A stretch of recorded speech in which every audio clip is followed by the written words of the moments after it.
கிறிஸ்துவுக்கு பாஸ்கா நாள்ல எருசலேம் ஆலயத்துக்குள்ள போகணும் அப்படிங்கிற ஒரு ஆசை. என்ன ஆசை? எருசலேம் ஆலயத்துக்குள்ள போறதுக்கு எப்பவுமே தேவனுக்கு பிடிக்கும். அப்ப தேவன் அங்க போறதுக்கு ஆசைப்படுறார்.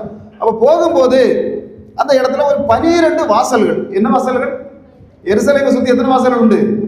எருசலேம் மதிலை சுத்தி 12 வாசல்கள் உண்டு. அப்ப அதுல ஒரு வாசல் வழியாக உள்ளே நுழைக்கிறார், ஆட்டு வாசல். அந்த வாசலுக்கு பேரு இன்னைக்கு நம்ம சுவிசேஷம் இதுல பார்த்தோம், அது கேட்டிருப்பீங்கன்னு நினைக்கிறேன்.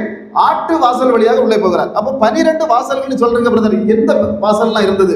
முதல் ஆட்டு வாசல், அடுத்ததா இருந்தது மீன் வாசல், அதுக்கு அடுத்தது பழைய வாசல், பள்ளத்தாக்கு வாசல், அடுத்தது சாம்பல் வாசல், ஊற்று வாசல், அதுக்கு அடுத்ததா இருந்தது நீர் வாசல், குதிரை வாசல், கிழக்கு வாசல், பரிசோதனை வாசல், காவல் வாசல், கடைசியாக எப்ராஹிமின் வாசல். இப்படி 12 வாசல்கள் அந்த ஆலயத்துக்குள்ள ஆலையை சுற்றி இருந்த